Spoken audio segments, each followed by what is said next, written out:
हम आपको दिखाएंगे डेली लाइफ में इस्तेमाल होने वाली चीजें फैक्ट्री में आखिर कैसे बनती हैं। तो दोस्तों, फैक्ट्री का सफर स्टार्ट करने से पहले वीडियो को एक छोटा सा लाइक करके चैनल को सब्सक्राइब कर लो, क्योंकि ये वीडियो हमने बड़ी मेहनत से बनाई है। तो चलिए शुरू करते हैं। अपनी कुर्सी की पेटी बांध लीजिए, मौसम बिगड़ने वाला है। किशमिश मेकिंग प्रोसेस। दोस्तों, किशमिश कितना फायदेमंद होता है ये तो आपको पता ही होगा, लेकिन क्या आपको पता है जो अंगूर हम बाजार से लाते हैं उनसे किशमिश नहीं बनते। अगर आप उन अंगूर से किशमिश बनाने की कोशिश करोगे तो अंगूर ऐसे ही खराब हो जाएंगे। दोस्तों, भारत में अर्कावती और सुल्ताना इन्हीं दो अंगूर की किस्मों से किशमिश बनाई जाती है। तो दोस्तों, किशमिश बनाने के लिए सबसे पहले इन अंगूरों की खेती की जाती है, और जब ये सारे अंगूर पक जाते हैं तब बारी आती है इनकी हार्वेस्टिंग की, जिसके लिए वर्कर सभी अंगूरों के गुच्छों को तोड़ तोड़ कर कैरेट में भरते जाते हैं, जिसके बाद इन्हें गाड़ी पर लोड करके प्रोसेसिंग एरिया में लाया जाता है। और फिर इन अंगूरों से भरे कैरेट को बारी बारी से इथाइल ओलिएट और पोटेशियम कार्बोनेट के मिक्सचर में डुबोकर 3 से 5 मिनट तक छोड़ दिया जाता है। ऐसा करने से अंगूरों के सारे बैक्टीरिया और फंगस नष्ट हो जाते हैं, और इन केमिकल की वजह से अंगूरों की सूखने की प्रोसेस भी काफी तेज हो जाती है और ये सड़ते भी नहीं है। फिर इन अंगूरों को केमिकल में भिगाने के बाद इन्हें सुखाने के लिए जालियों का सेट बनाया जाता है, और इन जालियों पर अंगूरों को अच्छी तरह फैला दिया जाता है। अंगूरों को डायरेक्ट धूप लगने से खराब हो जाते हैं, इसलिए इन जालियों के रूम को छायादार बनाया जाता है। और फिर इन अंगूरों को 10 दिन सुखाने के बाद ये सल्फर प्रोसेस के लिए रेडी हो जाते हैं, जिसके लिए जालीदार रूम को पूरी तरह से पैक कर दिया जाता है ताकि सल्फर का धुआं बाहर न जा सके। उसके बाद रूम में थोड़ी थोड़ी दूरी पर गड्ढा करके उसमें भूसे को डालकर उस पर सल्फर पाउडर डाल दिया जाता है, और फिर सल्फर को जलाने के लिए उस पर जलता हुआ कोयला डाल देते हैं। ऐसा करने से रात भर सल्फर का धुआं अंगूरों पर लगता रहता है, जिसकी वजह से अंगूर तेजी से सिकुड़ने लगते हैं। और इसके बाद अगले दिन इस रूम को खोल दिया जाता है, और फिर अंगूरों को 4 से 5 दिन सूखने के लिए छोड़ दिया जाता है।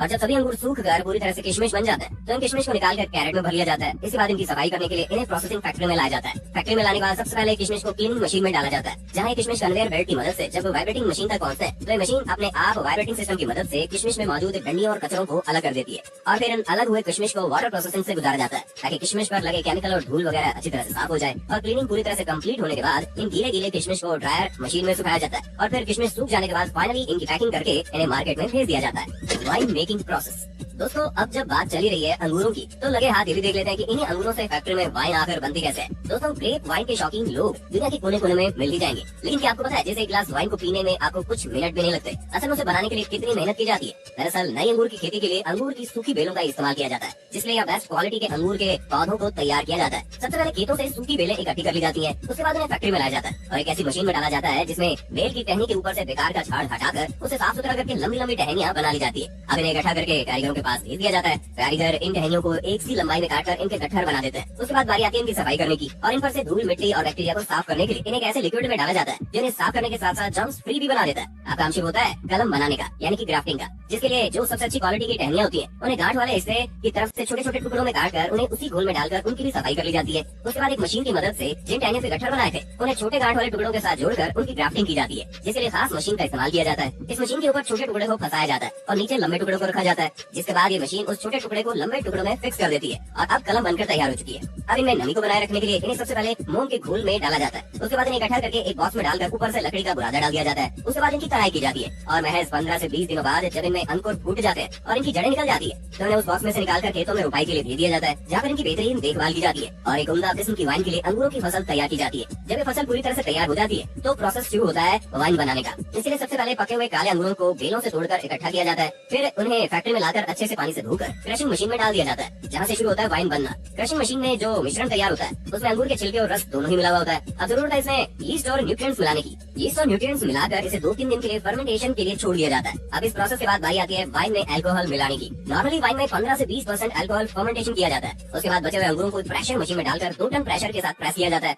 उसके बाद वाइन को छानकर एजिंग के प्रोसेस के लिए भेज देते हैं। वाइन एजिंग का प्रोसेस सालों में पूरा होता है, जिसके लिए तैयार वाइन को लकड़ी के बाइनरों में सालों तक स्टोर करते हैं। उसके बाद फाइनली वाइन रेडी हो जाती है और इन्हें पैकिंग करके मार्केट में भेजा जाता है। काजू मेकिंग प्रोसेस। दोस्तों, बच्चे हो या बड़े हो, काजू तो हर किसी को पसंद होता है, लेकिन क्या आपको पता है काजू कैसे बनता है? और अगर आपको ऐसा लगता है कि काजू को पेड़ों से तोड़कर डायरेक्ट मार्केट में भेज दिया जाता है तो आप गलत हो, क्योंकि काजू का कच्चा फल जहरीला होता है, इसलिए इसे प्रोसेस किए बगैर मार्केट में बेचा नहीं जा सकता। दोस्तों, काजू के फलों को कैशू एप्पल कहते हैं, जिसके निचले हिस्से में काजू का बीज होता है और इसी बीज के अंदर काजू होता है और इसे ऊपर वाले हिस्से से शराब बनाई जाती है। तो दोस्तों, इसे प्रोसेस करने के लिए काजू के फलों को पेड़ों से तोड़कर फैक्ट्री में लाया जाता है। फैक्ट्री में सबसे पहले काजू के फलों से काजू के बीजों को अलग किया जाता है और फिर इन बीजों को 3 से 4 दिन तक धूप में सुखाया जाता है। उसके बाद इन सूखे हुए काजू के बीजों को हाई टेम्परेचर स्टीम के जरिए बॉईल किया जाता है। ऐसा करना जरूरी होता है क्योंकि इसके अंदर जहरीला केमिकल होता है जो कि बहुत ही खतरनाक है, स्किन को खराब कर देता है, पूरी तरह से स्किन को जला देता है। और फिर बॉईल करने के बाद काजू के ऊपरी कवर को निकाला जाता है, जिसके लिए मशीनों की मदद ली जाती है, क्योंकि काजू का ऊपरी कवर बहुत हार्ड होता है। उसके ऊपरी कवर को निकालने के बाद काजू के ऊपर एक पतला छिलका मौजूद होता है, जिसे निकालने से पहले इनकी रोस्टिंग की जाती है, क्योंकि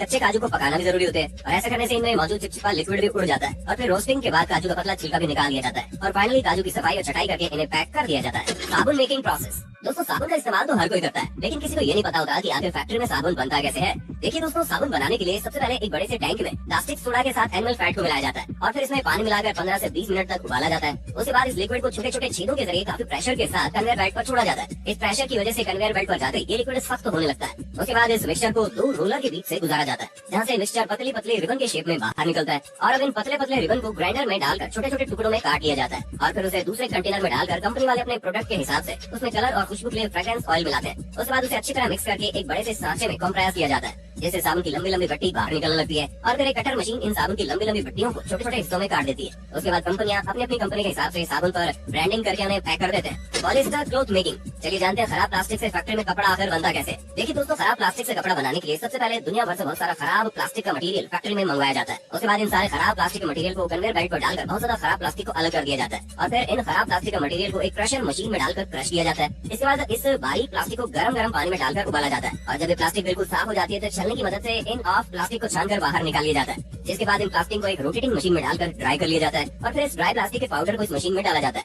जहाँ प्लास्टिक का पाउडर हाई टेम्परेचर से गुजरते हुए प्लास्टिक के लंबे लंबे थ्रेड की शेप में बाहर निकलता है। इसके बाद इसे हीट करके फाइबर बना लिया जाता है। ये फाइबर रुई की शेप में होता है, जिसके बाद इसे रुई से धागा बनाया जाता है और धागे से कपड़े कैसे बनते हैं ये तो आपको पता ही होगा। Supplement making process.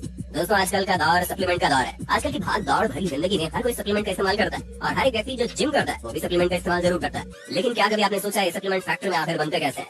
तो हम आपको बता दें, जितने भी सप्लीमेंट आपको बड़ी तेजी के साथ फुलाकर तगड़ा बनाते हैं ना, उन सभी सप्लीमेंट में ज्यादातर जानवरों की हड्डियों का इस्तेमाल किया जाता है, जिसके लिए जानवरों की हड्डियों को क्रश करके उनका पाउडर बनाया जाता है। लेकिन दोस्तों, हर कोई सप्लीमेंट जानवरों की हड्डियों से नहीं बनता। जैसे कि वे प्रोटीन दूध से बनता है। तो दोस्तों, वे प्रोटीन बनाने के लिए सबसे पहले बेस्ट क्वालिटी का गाय का दूध काफी बड़े पैमाने पर फैक्ट्री में मंगवाया जाता है। उसके बाद इस दूध में एंजाइम्स मिलाकर प्रोसेस किया जाता है, जिससे दही और लिक्विड वे अलग अलग हो जाते हैं और फिर इस लिक्विड को 145 डिग्री पर गर्म करके तुरंत 4 से 5 डिग्री पर ठंडा कर लिया जाता है। इस प्रोसेस को पास्चराइजेशन कहते हैं।